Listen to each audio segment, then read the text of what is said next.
I wanted to start by saying that it's always interesting to me to talk to an international audience as an American, in particular because if I were to talk to an American audience, I would not really be able to say some of the things that I would like to say.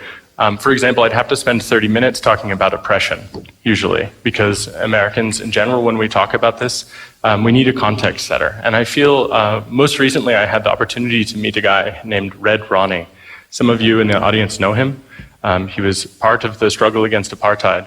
And it was really quite an amazing honor to me for him to set the context for me when he heard I was coming to South Africa.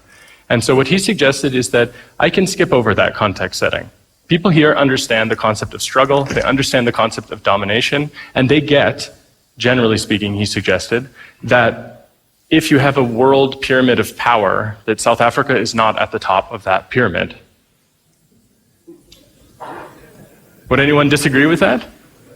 I mean, to be a little controversial here, when we talk about surveillance, we can talk about surveillance and pyramids in a particular way. The NSA is on top.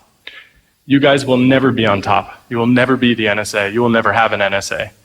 So when you choose a world of surveillance, you always choose to be under the boot of the NSA.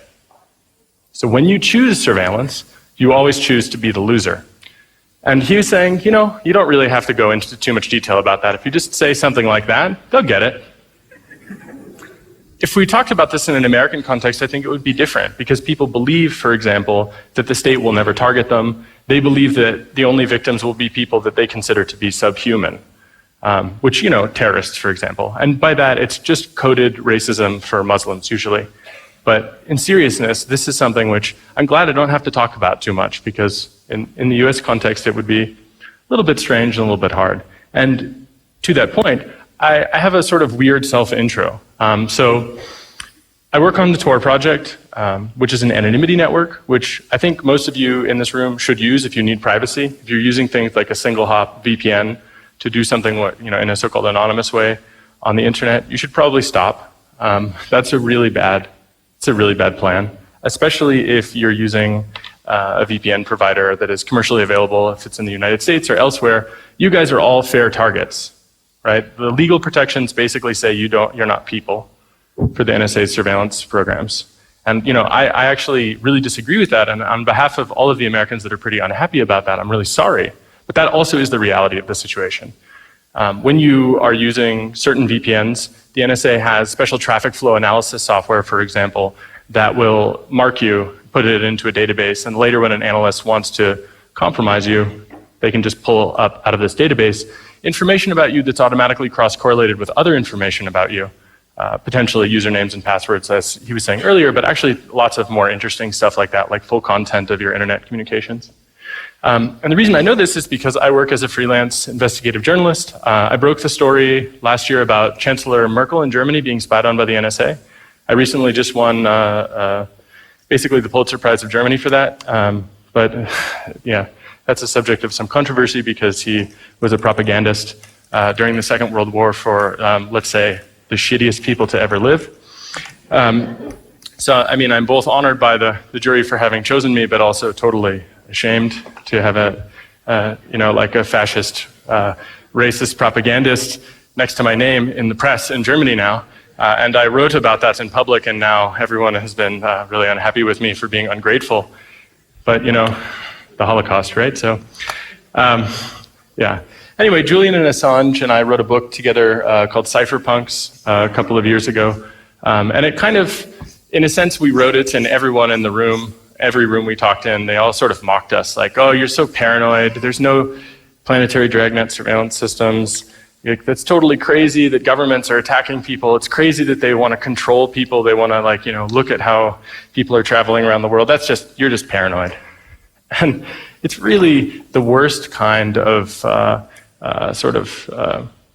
positive feeling. If you can feel vindicated by a thing, the worst kind of vindication is to find out you're right about this.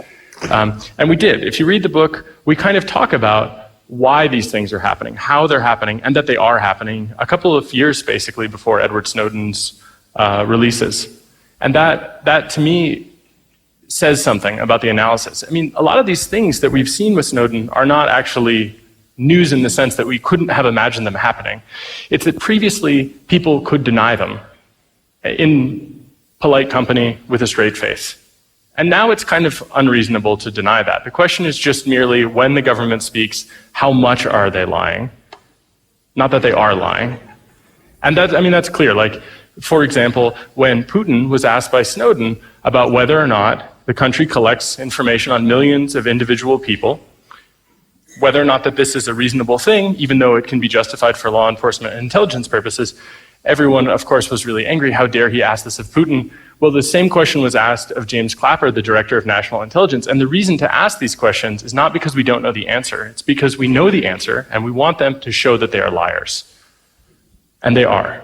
And they repeatedly lie. Putin lied, and Clapper lied. Clapper lied under oath to Congress. He should be in prison. He's not in prison. Instead, I live in exile in Germany, and he walks freely, even though he has wiretapped the entire planet. Every single one of you probably at some point, and especially the Americans in the room. You should definitely be in prison for that, because that's the one thing he was not supposed to do for sure under the law, and he did that anyway. So in any case, it's a little bit about me. It's a complicated situation, and I really think that if it's possible, we could talk a little bit about this concept, which is pervasive monitoring. And I hate slides, and they made me make slides for this, and I respect that they really wanted slides, but I'm going to just talk, because I actually think that slides make your brain turn off. And yeah, I want you to think about these problems from a South African perspective, and I want you to come up and talk with me about it afterwards so that I can understand your context. But basically, RFC 7258 talks about the idea of pervasive monitoring as an attack. That the idea is that when we design core internet protocols, for example, we want to comply with these protocols. We want security and privacy, we want confidentiality, we want information assurance, we want different properties from these protocols. And pervasive monitoring is part of a whole bunch of problems that we see in protocols, where, for example, we have what's called a distinguisher or a selector. Now, what that allows for a network flow is it allows identification. And with identification, it allows for selective targeting. And targeting is not necessarily a bad thing, but what it suggests is that when you leave these kinds of distinguishers or selectors in the protocols, you're not really thinking about the concept of pervasive monitoring. And that's often the first step for doing other targeted attacks. So, there are a couple of systems that exist in the world, but one of my favorite systems that the NSA has that has been revealed so far is a program called Turmoil. Now, how many people here have heard about this distinction between PRISM and the upstream programs? Has anyone here heard about PRISM? I would assume some of you. I hear South African audiences are not very interactive. So, I'm a little sad about that. If you can't be bothered to raise your hand, I flew 18 hours to see you raise your hand. Come on, Jesus fucking Christ. But that's more like it. Okay, great. So basically the deal is this. You have two main ways to attack a system. You do it by attacking the provider, or you do it by sniffing it off the wire. Now, pervasive monitoring is the thing that we could talk about as sniffing it off the wire, but it includes other things as well. It does include some of the PRISM stuff. But Turmoil is a deep packet inspection system for tapping fiber and for tapping other communications. There's a whole bunch of systems actually that blend in together as one. We'll just call that DPI, deep packet inspection. But there are all these programs, and Turmoil is one of my favorite, though my absolute favorite is a program called XKeyscore. And what XKeyscore is it's a rolling internet buffer at somewhere between 150 plus, probably several hundred nodes around the world. And these nodes are at important fiber interconnection points. These nodes then farm back data that they collect to processing hubs, of which there are several. And those processing hubs then do further analysis. In some cases, it's automatic, let's say like a contentious member of the ANC gets on an airplane. This system automatically sees that an airplane reservation goes by, and it tips off another system, which then alerts an analyst in real time, as an example. That happens as part of the XKeyscore system. Now, you might think like, that's great, right? Like maybe you don't like ANC. Fine. Interesting point, right? However, an interesting point about this is that it means that we engineer, in some cases, subtly, our internet protocols to ensure that this capability stays, which means that someone else can build exactly the same thing, but for a different set of people. That is to say, we are intentionally weakening our internet protocols because it is useful for some people without acknowledging the role that it's actually useful for a lot of different players in the game. And if any of you grew up watching war games as I did, you know that the only winning move is not to play. And we're not taking that. Instead, we're really engaging in this game. And in this game, what the NSA does with X-keyscore is that they actually have a programmatic interface to looking at these rolling internet buffers. And so these buffers, if you imagine a planet, right, our planet, you have what are called foreign sats, so satellite communication systems, and those beam information back down to Earth. Those satellite beams, they're picked up, they're searched through in real time. Information that's interesting is automatically selected, and depending on what it is, if it's metadata, it goes into a metadata database. If it is content, it is often also put into a content database. So this is sort of the difference between the programs Marina and Pinwheel, or Pinwall, depending on which age the analyst is and you asked about it. And this essentially is pervasive monitoring where they don't have to read it in real time. In some cases, the selectors, they actually trip and an action does take place in real time, like, hey, the guy you want to kill with the drone, he's right here. And then they pass that information off to the CIA, and the CIA kills the person with an extrajudicial assassination. So that does happen in real time, but the more likely thing, even though that happens to thousands and thousands of people, the more likely thing is that the information is put into a really large database. And that database is a whole bunch of databases, actually. In some cases, you have a real-time full content buffer of the entire internet. So in the case of Tempora around the United Kingdom, they have something like 72 hours to a week of buffer time, though I'm not completely sure about what their current capacity is. But that means every byte that flows in and out of the United Kingdom is in that buffer. Every byte. It's not metadata and content separated. You know, don't think about it like that. But with X-keyscore, the metadata is actually 30 days or more, and the content depends on the power, storage, and cooling capacity of that system, whichever system it is. Now for Tempora, that's an extreme version, and that's because the GCHQ is even more lawless than the NSA, actually, which makes sense. They're a monarchy, actually a theocracy, so I kind of expect worse from them, actually. And I'm glad to see that the US is not the biggest asshole on the planet, for once, right? I mean, it's always nice when there's a bigger asshole, and that's the British Secret Services. So just in case there's any doubt about that, they really, like, the gloves are totally off. You know, they don't have a constitution in the sense that the US has a constitution. And there's a reason we shot the British.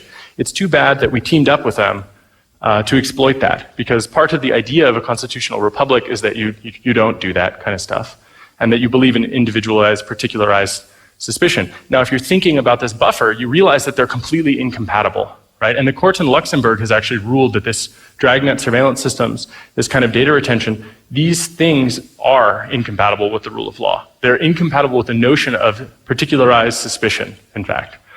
And so these buffers, they do something with those buffers in real time. Now, you can write in a programming language, which is called Genesis. I don't think that anyone's ever mentioned that in public before. Am I right about that, Charlie? Is it Genesis? You can't? Yeah, okay. Different time. But, you know, I should say, not all of the NSA guys are bad guys. In fact, most of the workers, like Charlie, they're good. You can tell, he left. Right? And you know, it's an important distinction, right? I mean, this whole black hat, white hat thing, I think, is really simplistic. We shouldn't think about it like that. We should think about it in terms of power and control. We should think about it in terms of economics. And we should think about the results. So there are connected issues. When we talk about programming in the language of Genesis, in order to look over this traffic, I mean, it tells you a lot about their mindset, right? It tells you that they have like a holy biblical lineage in their mind, for example. That's a really interesting thing. I mean, you learn a lot about the mindset of people. They really believe they're doing God's work. And in fact, that is kind of what they think, in the sense that they are trying to be pervasive. They're trying to be all seeing, all knowing, all doing, and then all acting. They want to be able to do something useful. So when you write in this programming language, the purpose of it is to build selectors for tagging flows of traffic, for example. So X-keyscore allows you to have these metadata tags attached to traffic flows, which then go into a complicated processing system And depending on what the processing system is that it gets shunted off to, it may be full collection of the traffic flow. It may be you are a target. So for example, I've been told that I'm what is called cast iron. And cast iron means total 100% monitoring of everything that I do. Every traffic flow I ever touch with any unique identifier that's ever tied to me is recorded for all time, with no exception, forever. No 5-year data retention, 10-year data retention, forever. So what do you do in a situation like that, right? I mean, other than live in Germany in exile, right? So, I guess what you do is you have to deconstruct that system, and not just for yourself, but for everyone, because it won't happen in isolation. It only happens when everyone works together to work towards a solution, actually. So I take a lot of my interest in this topic from looking at revolutionary struggles throughout the last 150 years and before, because what I realized is that when we talk about not being able to defeat the NSA, that's the wrong discussion. What we have to talk about is building a world where there is actually equality on the network, right? Where the digital proletariat has to control the means of reproduction, not just production. We have to be able to securely communicate, to be able to communicate in a way where we have integrity and confidentiality in our communications, where we don't rely on someone else to give us the liberty that we actually have until we give it up on the network. And that is a really strange way, a strange frame of looking at it. But that's actually how I do look at it. I think about it in terms of a collective struggle. Because the problem is not the NSA. The problem is that those capabilities exist at all. So that huge internet buffer we're talking about, everybody's VPN falls over with that. Not just because a lot of the crypto is bad, and it is bad in some cases, and it's not just because NSA and RSA get together and backdoor their cryptographic standards, though it is also that. It's because most of the protocols of the internet don't take into account this RFC, because it wasn't written until about a month ago. So most of the standards that are on the planet just don't deal with this reality. And that's a really, quite frankly, it's a really scary reality. And that's just the passive monitoring capabilities. And as the nice gentleman from SensePost was saying earlier, there's also this thing called Turbine. Now, he was actually referring to my reporting in Der Spiegel, where we talked about turmoil, Turbine, and the turbulence architecture, a little bit of X-keyscore. And at the KS Communications Congress, I gave a talk which I would really recommend that you all watch. It's significantly better than the talk I'm giving right now in technical detail.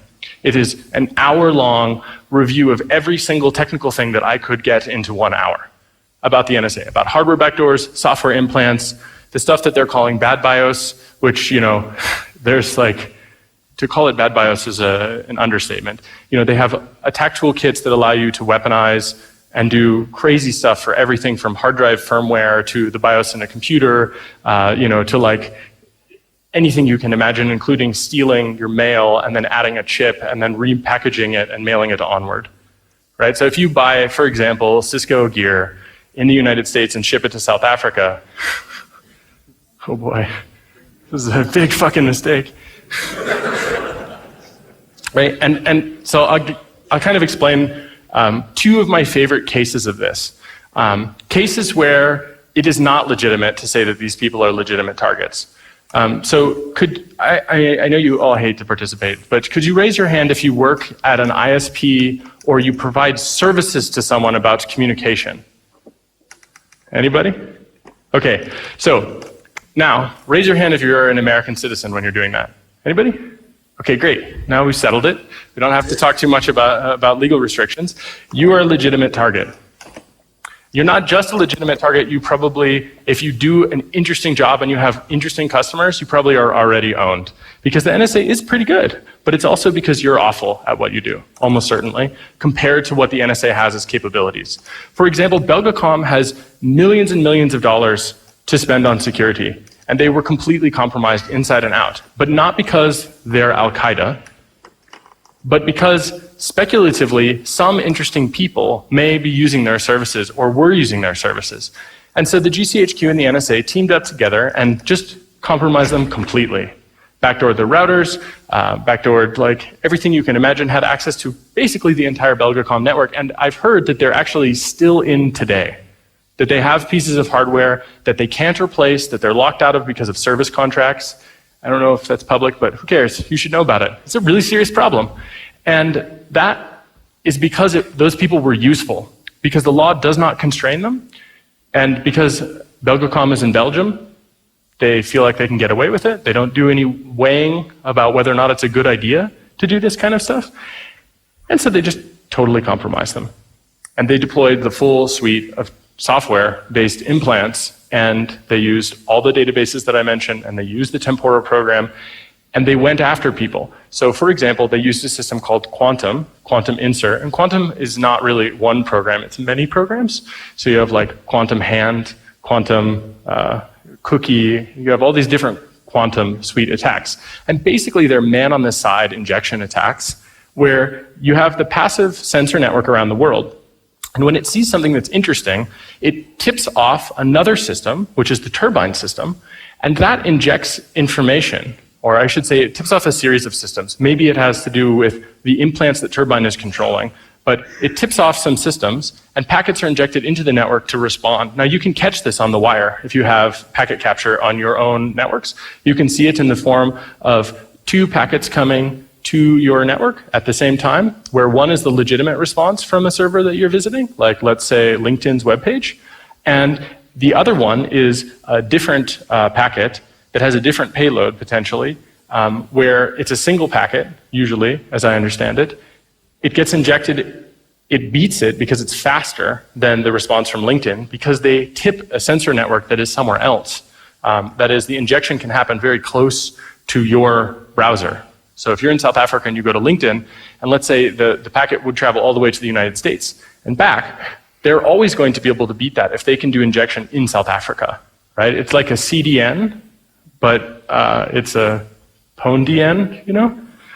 Right? It's a pwning distributed network. They're basically able to just reflect packets off of other routers as well. So they have, like, when they implant systems, they can actually use those systems to do injection onto the network. They don't just have the ability to exfiltrate data, they can actually also use it to send data.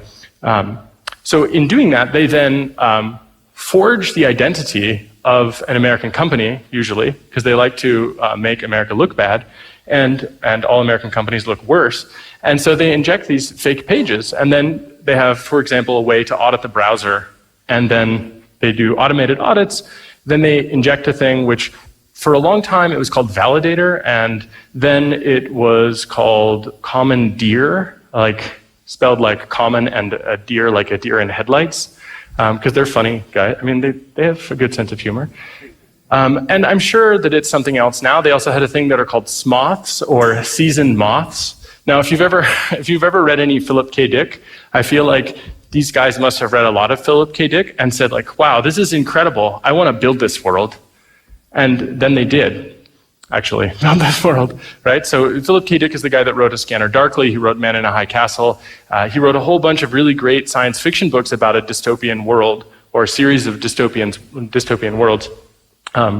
Probably some of you know some of the movies like The Adjusters or The Adjustment Bureau, and other movies like Total Recall. These are Philip K. Dick horror stories. But you'll also notice that he was like very prescient in sort of telling us what the world would look like. And it's, I think, because these guys grew up reading and watching these films, and so they were like, well, what do we do? Let's make that world. And so it's kind of a self-fulfilling prophecy. And so some of the names of the implants, I think, may even be inspired by Philip K. Dick, though I'm not sure. I mean, my heart is there with them, but not in action, let's say. So they did this to Belgacom with LinkedIn, and they owned them that way. So if you have LinkedIn and you log into it, there's a really good chance you used a web browser to do it, and that's it, you're done. They've got your machine. And probably, once they're on your network, they get all the machines nearby. And that is pretty much it. It's not even that complicated, but all the infrastructure they have that allows them to figure out that LinkedIn is the vector that is useful is the scary part, right? The fact that they do a packet injection attack anywhere on the internet for you is like, it's kind of cool, but it's not actually as interesting as the all-seeing eye that says that LinkedIn is the thing that will work. Because that's the other part, which is the analysis part, where they have analysts that do analysis, but they also have machines that do analysis. So they have automatic audits. When people are browsing the web, they can actually see that you're using a vulnerable version of Safari, and that if they want to task you with Quantum, which is what they probably have done to several people in this room, myself included, I'm sure, it's as simple as saying, this person is the target, we'd like to task them. And they look for all the identifiers, and then they look for this traffic flowing across the wire. And they can automatically audit software based on the traffic that they see. And then from that, they know which payloads will be useful for exploiting you. And then once they have actually put this first stage payload or stage 0 payload, commandeer, validator, seasoned moth, or whatever, they can have different payloads that go after that. So one of the things that they do on a Windows machine, for example, is they look through the process list, and they actually do look to see if you have antivirus. And depending on which kind of antivirus you might have, they actually do stop the operation and drop to an interactive session with an operator who's standing by, so that there's like a real military operation that's taking place. And I've met a couple of those guys, and they really believe in the holiness of their mission. So they're like pretty gung-ho about it. And it's interesting if you ever get the chance to talk to someone about this, is because for like the real bad guys, you can kind of imagine that you're with them, right? Like they're gonna go get the Osama bin Ladens of the world, and it's kind of hard to fault them for that. And I really don't actually fault them for that. But they built this whole system predicated on the idea that they were gonna only use it for the Osama bin Ladens of the world. And then they realized they had this system which was really useful for using on everybody else. And the thing that I have found in doing research is that the Osama bin Ladens are the exception to who they compromise. They basically never compromise people like that compared to the total scale, because the total number of terrorists in the world is pretty low compared to the total number of systems and computers that they've owned. And Belgacom and the satellite providers in Germany, I think, are great evidence of that, which is they owned lots of computers in each of these different cases. Now, the satellite providers in Germany, they also wanted to have the ability to do wiretaps inside of the satellite network. They already are sniffing the downlinks, but in some cases the downlinks are encrypted. So what do? Well, you go to the place that has the keys. And so in order to get one person, they have this, what we could call collateral damage, though I don't want to call it that because it's intentional. It is intentional damage. It is not an accident that this is happening. It's on purpose. And so they did this to the satellite providers as well, and Der Spiegel covered this in detail. And you can read about it online, and I think it's basically worth reading about it in detail. And I won't go too much into it, except to say that their systems were totally compromised. I mean, they got everything. And the way they got it is that they actually mostly already had what they needed from their sensors. And then they could automatically task and extract stuff. So, I know you don't like interaction, but does anybody here feel like they would withstand these kinds of attacks? It's good. I asked it that way so that no one would raise their hand. I learned, right? So this is basically the core, right? It's DPI, right? It's deep packet inspection, deep packet injection. And I actually think that, so there is another system, which I don't know if we release it, but we'll release it now, or talk about it now. It's called tutelage. And the idea is that you use turmoil, turbine, turbulence, the whole turbulence architecture together, and then you put that around the so-called defense industrial base. So the Lockheed Martins of the world get a special privilege, they get a special military protection. And the Germans have a word for this, and they know it quite well. And it's, I'm really bad at pronouncing it, but it's Gleichschaltung, or Gleichschaltung. It means synchronization between private companies and the state. The Italians have a different word for it, they call it fascism. And I think it's an important word to understand, because whether or not you think it is a good idea for the military to protect your networks, that's a discussion with historical precedent. And we should consider the historical precedent, which is to say that these companies think that they're getting something useful, and they probably are getting something useful, but they are also getting other things, like a chain of command that doesn't include them, with considerations that may not be what they would like, with insurance that maybe doesn't hold up, and maybe assurances that aren't true. So as an example of this, you make a promise to your customer when you have this kind of defense industrial base tutelage system monitoring you, and you actually can't keep those promises because it's not just you that's involved in that. It's actually also some of the people that do this spying. So when Google and the NSA team up to defend themselves, did they become part of the defense industrial base in the tutelage system? I don't know. I haven't seen any documents that say yes. But what kind of protection is the NSA offering, if not this kind of protection? My guess is, other than hardening guides and getting people from the NSA to swing into Google's security department, which definitely happens, probably they're doing something like this. So I kind of want to transition a little bit away from talking about stuff like bull run and like full content collection or full metadata collection, like what we just learned about is happening in Kenya, to something positive. Mostly because I think there's almost no positive, so it's a really easy wrap-up. And sorry to say.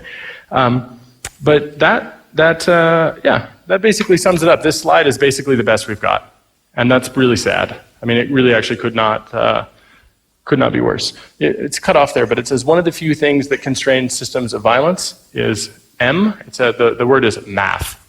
It doesn't fit on the slide for some reason, but basically the deal is this. If you buy proprietary software from RSA, you are probably going to buy something that has an NSA backdoor. And whether or not RSA knows is a great question. You know, I'm sure that they have the same problem that when they produce the mints out there. We have a nickname for the RSA mints. They're called the Judas mints. It tastes like treachery. And if you buy a software product from them, they might not know when they were advised that they were misadvised. And this is actually a failure of governance and trust in the United States. And I feel pretty unhappy about this fact. But the reality of the situation is that, you know, when you have free software, it does not mean that you don't have the same problem. It does not mean that Charlie can't, like, you know, audit it and find a bug. Quite the opposite. There are probably lots of bugs, and there are almost certainly tons of bug doors as well. But the difference is that you have a starting point for your own work where you can actually begin to verify, right? There's a famous quote from the 80s about atomic weapons, right? Trust but verify. Well, we need to go further than that. We need to have trust but verify, and then we need to have the ability to take that thing and make it our own. We have to have that. And we would call that autonomy, generally speaking. And if we don't have that kind of autonomy, we have a really serious problem, which is we have dependence. And dependence creates a power relationship, which is not one that we want. We want independence, actually, not dependence. So free software can help with that. But that's because free software is about freedom. It gives you the right to study the code, to modify the code, to share the modifications with other people. Now, that doesn't necessarily mean that the software is without cost, but it means that the intentional goal of free software is liberty. Right? So we also talk about this in terms of open source, but it's not just about source code. It actually matters when you look at software. So one of the things that I've found, which is good news, is that the NSA, when they do intercepts on people and they see off-the-record messages from people's Jabber chats and from AOL messaging and other protocols, they say, sorry, can't decrypt this, it's off the record.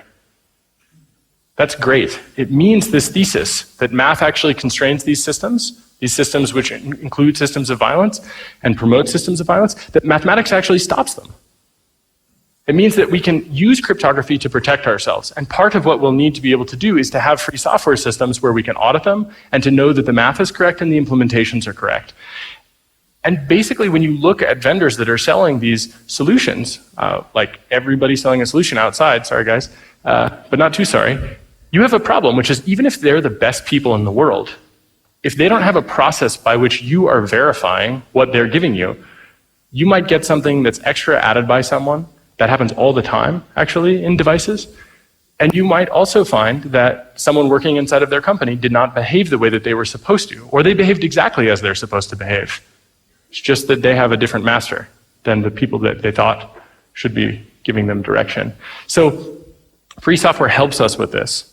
But it also helps us to blend in, which is another important point, which is you want to have, when you're installing software, you want to make it as hard as possible for someone to distinguish you on the network. You want to make it as hard as possible for someone to be able to target you.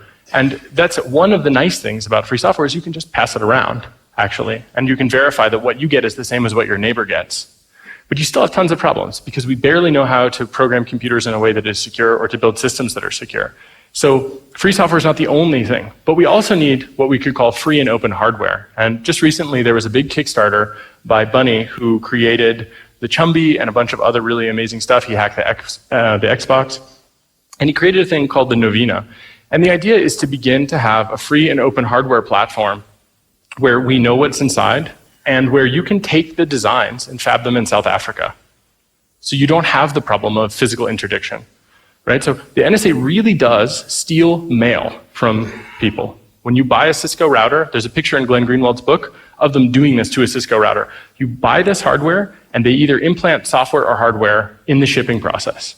Well, one way to take that entire attack surface away is to control the means of production. I'm sorry to reinvent Marx for the digital era, or to plagiarize him, as it were, but it's very important to understand this. If you can make this here, you can shift the attacks to somewhere else. That is really powerful. And so what the Novena allows you to do, if you have fabrication facilities, is to begin to do that. Now, it has a Freescale IMX6 processor in it, so you still have this problem, which is that you are beholden to Freescale not having all of these issues, and to those CPUs not getting backdoored. But that's significantly better than entire computer systems, potentially. And it's just a start. There's a guy who built a thing that's called the Milky Mist. He goes by the name of Le Canal, and he's a really great hardware person who replaced the CPU with an FPGA. So you can actually compile your own CPU, well, it's technically you're synthesizing it in the FPGA language, and then you load the bit stream into the FPGA, and now you can boot, for example, Linux on an FPGA, where you can audit the CPU. You can know there aren't special instructions.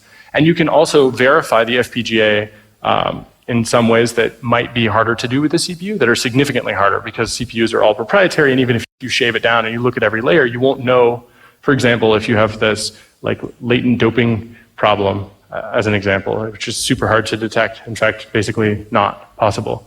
So this open hardware, though, really can help quite a lot. But fundamentally, the key thing that is going to help us until we have sci-fi computers, that is quantum computing, is cryptography. And even with quantum computing, there exists a thing called post-quantum cryptography, mostly by Dan Bernstein and Tanya Long, who have been working on this under that name. But it is really cryptography that helps us here. So for example, in some of the NSA implants where they talk about backdooring hard drive firmware, that they say, for example, Samsung, I think Maxtor, and a bunch of other hard drive companies, they've got that firmware, they can just implant it. And then when you boot your machine, you boot your computer, one of your servers, the firmware does something nasty to take over the machine, regardless of what operating system is running. But they didn't mention Intel, which is interesting. And it seems that Intel may sign their firmware so that you can't just update the firmware with anything. Now, that would almost sound incompatible with free software, but the question is who controls the keys, right? And so what we need to know is that cryptography can protect us. And if you have free software and you could load your own firmware, what matters is that you're actually authorized to load that. And right now we exist in a total Wild West where all these chips can be reprogrammed. But it does seem to indicate to me that cryptography does stop them with that particular vector. And it seems to stop them everywhere else. So for example, the Tor browser, I work on the Tor project, so there's a little bit of shilling here for myself, but what I've seen in this evidence is that the Tor browser stops them from doing passive monitoring, and they have to switch to targeting.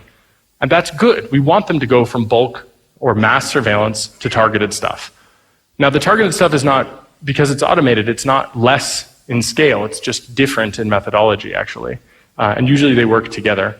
Off-the-record messaging, it's much the same. I've seen concrete proof that when they have intercepted a message with OTR, they can't decrypt it. And they even have the cryptographic exploitation solutions people say, sorry, can't do anything, it's off the record. And that's in contrast to lots of other stuff, actually.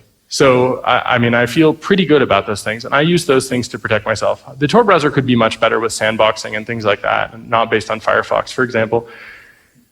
We only have so much time in the day. So, we can't really resist a lot of the targeted attacks, but I think in terms of passive surveillance, cryptography helps us. And to that end, Redphone, which is cut off on the slide, is really probably one of the best things. So if you have an Android phone, and soon I think on iOS, but it'll be called Signal, maybe? I'm not sure if it's even out. I don't have an iOS device. But this allows you to make end-to-end forward secret encrypted calls, where even if after the fact someone decides you're interesting and they break into your phone, the keys are destroyed at the end of the call. So there's nothing to steal. Now, if the device is already compromised when you make the call, obviously all bets are off. But the fact that this is now a part of everyday app installs on a phone, that's really great. We're changing the paradigm away from surveillance.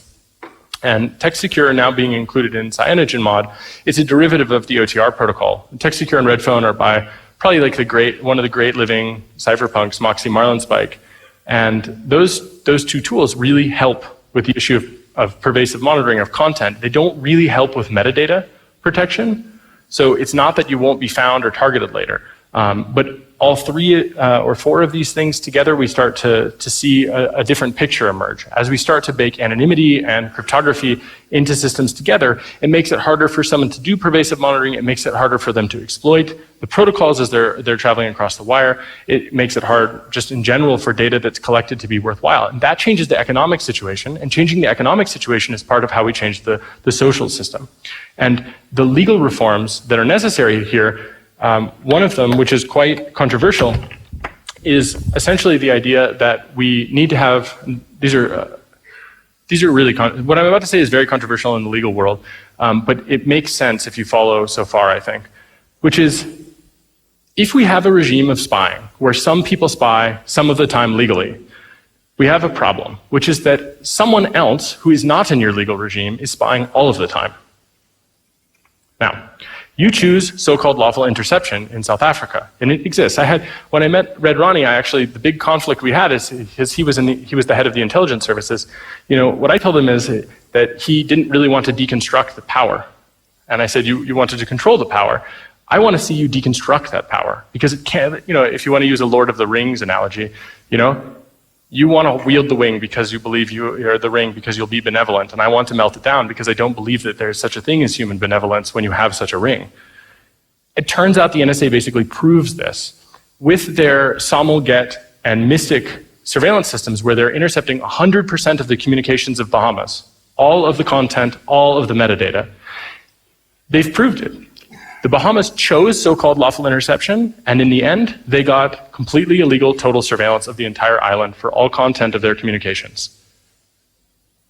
So when you choose that, you lose, always. So the legal reform I want to see is that we have mandatory forward secret encryption, where we get rid of wiretapping. And when you want to monitor someone, you let them know that it is happening, so that they can have some kind of legal recourse to go to a judge and say, why are you spying on me? And we can do this with cryptography because, in fact, Redphone, it gives you some fingerprint data that shows you're talking to who you think you are. And when the fingerprint doesn't match, you know someone is intercepting. That gives you the ability to have legal recourse.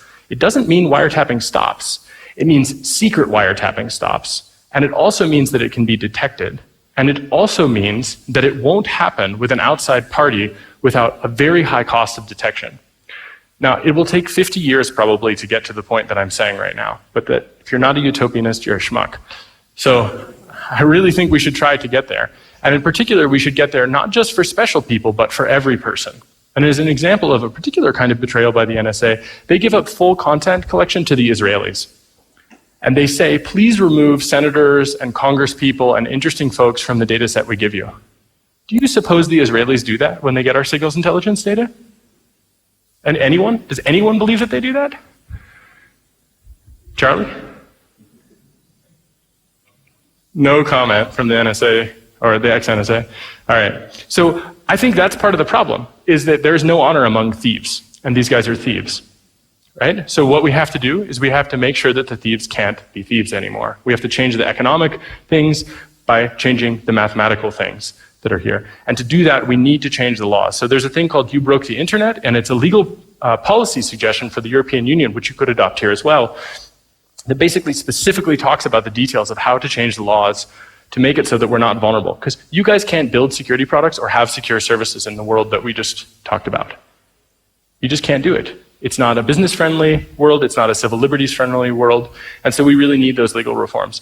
And part of the the argument against this is the idea that bad guys will change their behavior.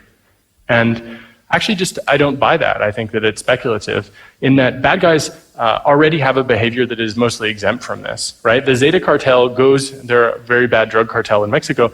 They actually infiltrate the telephone system companies in Mexico to find people that are tipping off people about drug cartels so they can cut their heads off.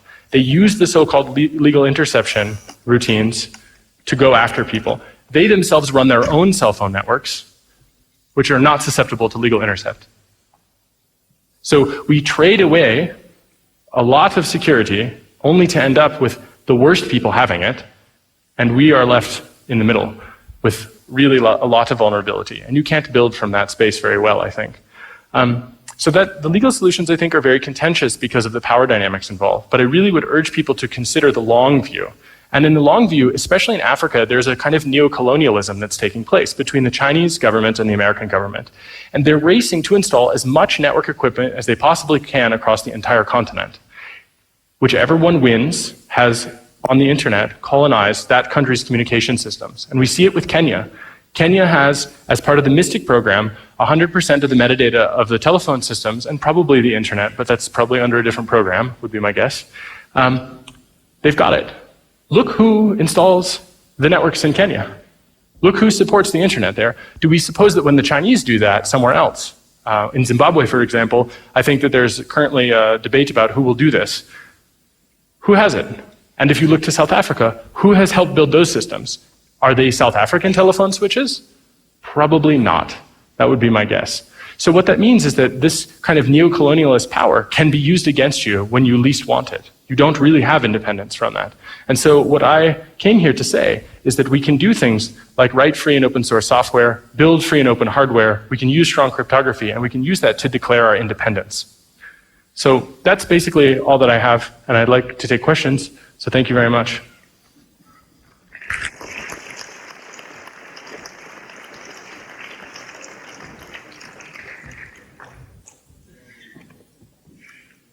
Folks, I just want to say how disappointed I am in many of you. I want you to convince Jacob that we are, in fact, a very interactive nation when it comes to this kind of thing. And let me make it easy for you. Imagine that this is a rugby match.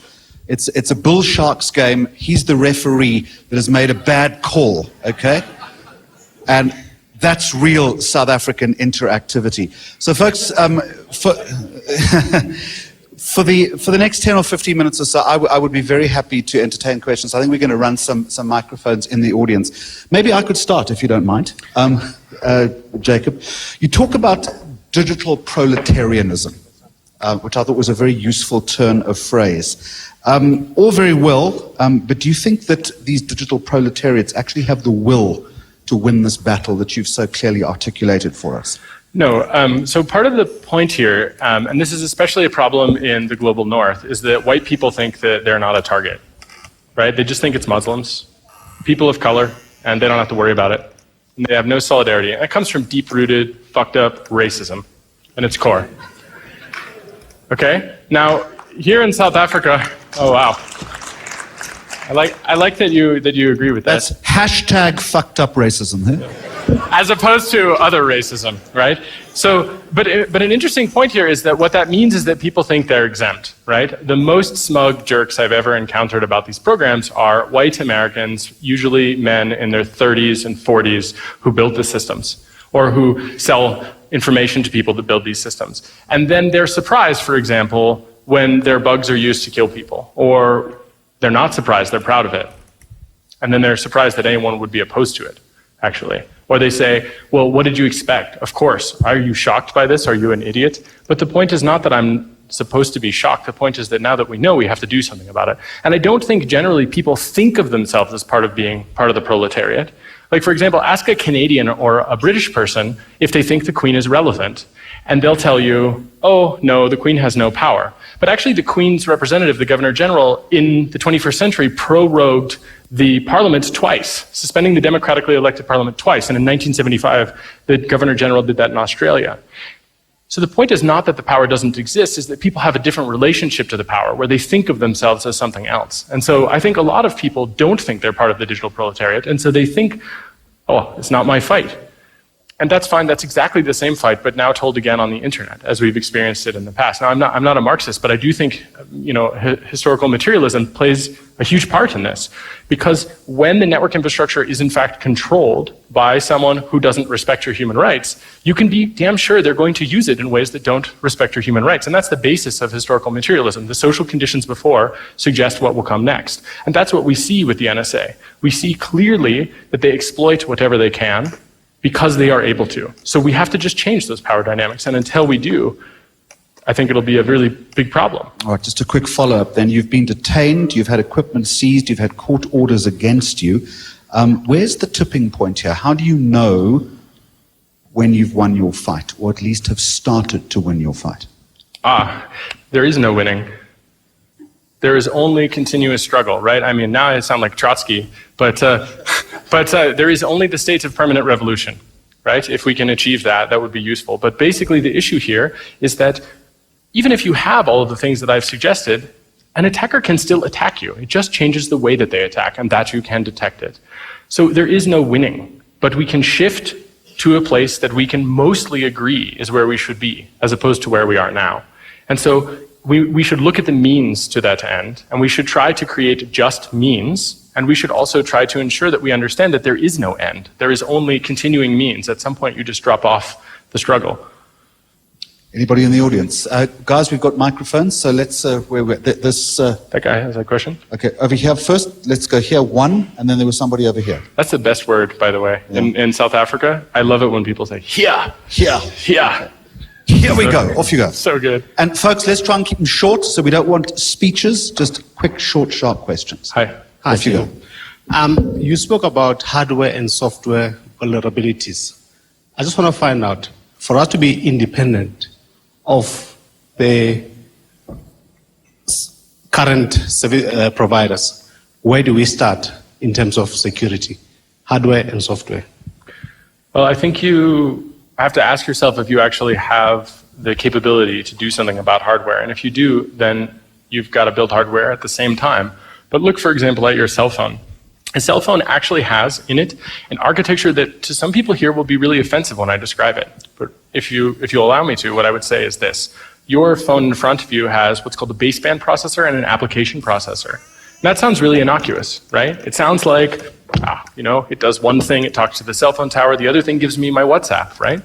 Well, actually, the thing is that it's a master-slave relationship in the technical diagrams. And the baseband processor loaded with proprietary software is the master of the application processor. And that's how they talk about it. That is all proprietary software that you do not control, that is controlled by someone else, usually the phone carrier, for example. And it is the master of the application software. So even if you have Android, even if it's all free software, you still don't have the liberty that free software is trying to grant you. So what you have to do is look at every bit and make sure that it is what you expect, that it does as you expect it to, that it is essentially free software. And then you have to look at those power dynamics. And you have to ask if it works in your favor for every system that exists. So it's the same for power control systems, it's the same for cell phones, it's the same for laptops. And laptops are really just a collection of little computers together that have the same series of problems. So you have to do both at the same time. But if you don't have the means of production for hardware, you should at least start with the software. And if you can, transition away from hardware that clearly empowers someone else. And you can just ask yourself, can I reprogram this device? Do I have the ability to write free software? Is there a specification for the hardware? And when the answer is no, throw it away and move on. Now, that's not actually a practical solution for businesses, obviously.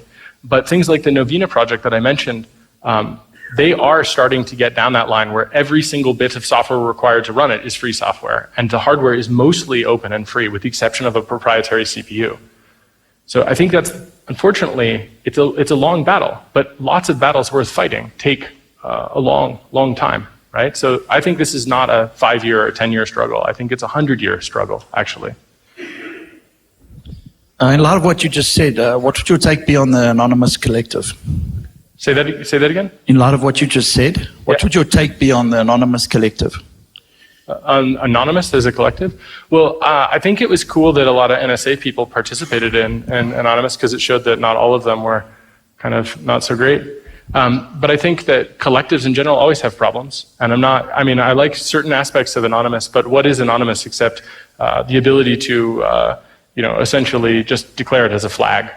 So anybody can do it, whatever they want, and just attach that to it. And so I obviously agree with some of the things people have attached the anonymous flag to, but many things I don't agree with. And I think it's important to recognize that that's all it is. It's just declaring an alignment.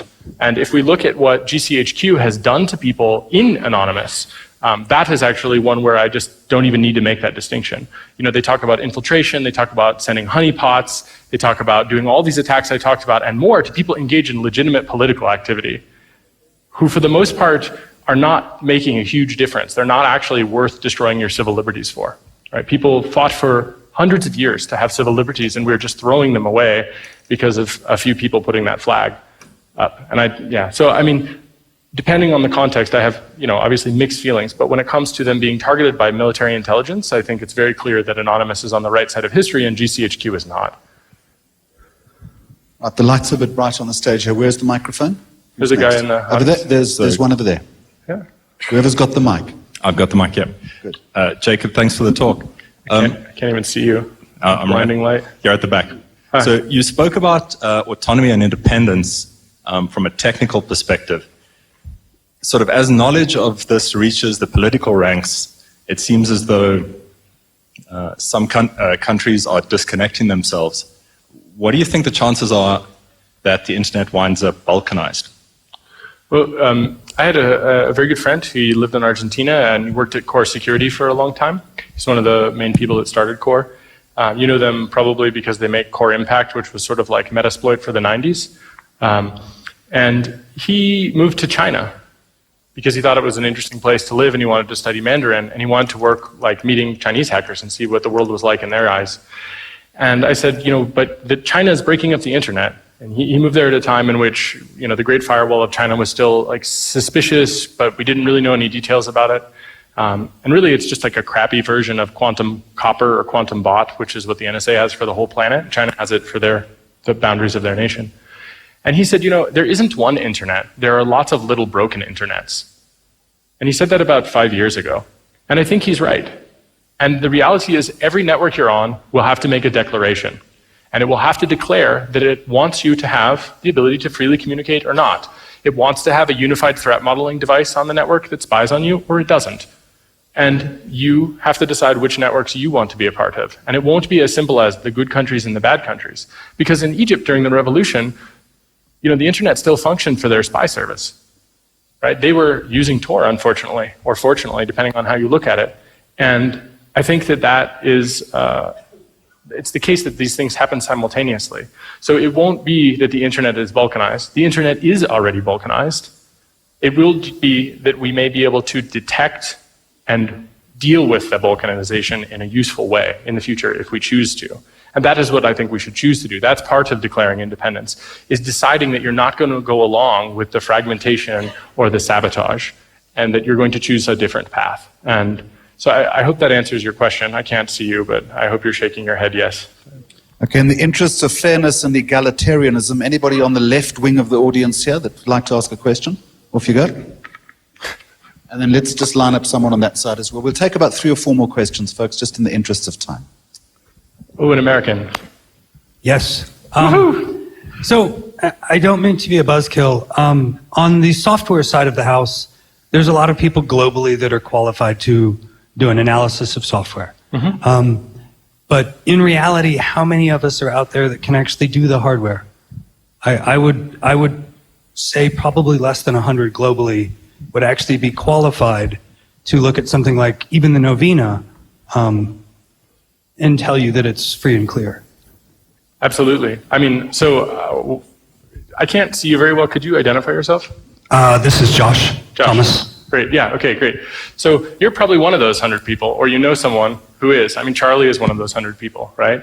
And I think this, at the core, is the problem, which is that we should be able to trust our government institutions to do this job. And the NSA has subverted NIST, ISO, the ITF. Anywhere they put their hands, look to see what they are doing really. And probably they are not coddling, but strangling in secret. And so what we have to do is build capacity. That's exactly the problem. So to do that, we have to tear down the intellectual property regimes that make elitist knowledge a thing. We need to get rid of that. We need to open it up. Like, there was a hacking group here in Africa, which I've always wanted to meet, hack.co.za. Some of you probably have heard of it. Anybody? Their article about attacking Volvos is really fantastic. They were doing car hacking, in the 80s by hitting the cars with sledgehammers on the tires to open the doors. Early work. I hope you guys cite that in your car attack papers. But they work to democratically change the way that knowledge is viewed. And that's part of what we have to do, right? The intellectual property regime creates paywalls around academic journals for everything from water filters to AIDS medication to things like this. And we have to change that. We have to build up capacity. We need to be able to have a CERT team that isn't actually just a front for giving the NSA bugs.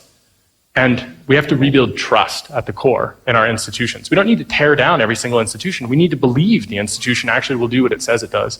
And that, I think, we need more Mark Dowds of the world working on free software. We need more Charlie Millers doing that in the open, working on these things. And I'm always happy when I see people like Charlie go from the NSA to Twitter, for example, right? Because that is the change we need to see. There are a lot of people that really understand these problems, and I hope that they will continue to leave and work in service of humanity instead of specific military goals. And that requires building capacity. So come work with us on free software, please. We could really use your help, especially on the Tor browser, Charlie. Thanks for reminding me. Anybody want to buy my used Volvo? Do you know about this article? I'm well aware of it. Anybody on that side? Gentleman over there, got the mic. Off you go. Hi. I read an article recently about the CIA confirming that they do drone strikes based on metadata alone. Do you think that is justified? Is it possible to justify doing so based on metadata? Well, when we talk about, this is kind of getting off into the realm of deep, personal conviction, and I'm happy to say that. But I think let's talk about what this means first, and then I'll tell you how I feel about it. What he's saying is a very important story that was broken by Jeremy Scahill and Glenn Greenwald, wherein the NSA has a slogan internally, which is, we track them, you whack them. And what they do is they look for metadata. So let's say that you're the target. You're the target for whatever reason. They watch your phone, they watch where your phone goes, they see your behavioral patterns, they see who you call, they know that a meeting is going to happen. Now, they don't know that the meeting is a wedding because they're missing the context. And then you go to the wedding, they pass the information off to the CIA, and the CIA flies a robot over, let's say, Yemen, where we're not at war, or Pakistan, where we're not at war, and they drone it and they kill hundreds of people, for example. There are two problems. The first problem is you don't know who is carrying that cell phone. And the second problem is that suspicion is not the same as confirmed guilt. And so, without even addressing the bigger picture, I would just say, obviously, that is morally wrong, because it is clear that it is not going to result in a just outcome where you were sure that even if it was the target, that was the right thing to do. And I have very strong feelings about a lot of the details involved, but the point is that many times what we have heard about is that metadata is wrong, and that they do attack, for example, a wedding party, or American children, like an American child in Yemen who was 16 and killed by a drone, or his father who, in trying to kill this guy for a very long time, they actually killed a lot of other people along the way, just shooting missiles at him. And so those methods don't really make sense to me because they seem to have what the military would call a lot of collateral damage. But it's actually by design. And the reason is because these people are considered to be subhuman merely by being suspected. And I don't believe that the narrative of terrorism is a justifiable one. And we need to deconstruct the notion of terrorism. Mandela himself was a terrorist for a long time in a lot of the West's eyes. And to me, that is the proof that the narrative about terrorism is bullshit, because it is about political struggle in that case. And whether or not we care about Mandela, for example, I do personally think that that's a really interesting story. I don't want to live in a world where we can't have a Mandela emerge without fear of a drone strike. I want a world where you can actually have a normal life and not be worried about, on a daily basis, being assassinated. And there are many people in many countries around the world where frankly, they have that fear. And you see it in the population of Pakistani children, of Yemeni children. You see it, and you'll see it in a lot more places. This will only get worse over time if we don't work to stop it, because at the core it is unjust. Organizers, how are we doing for time here? Are we good? No more? That's it. We need to move on. Yep. Jacob, thank you very much indeed. Thank you. Ladies and gentlemen, he flew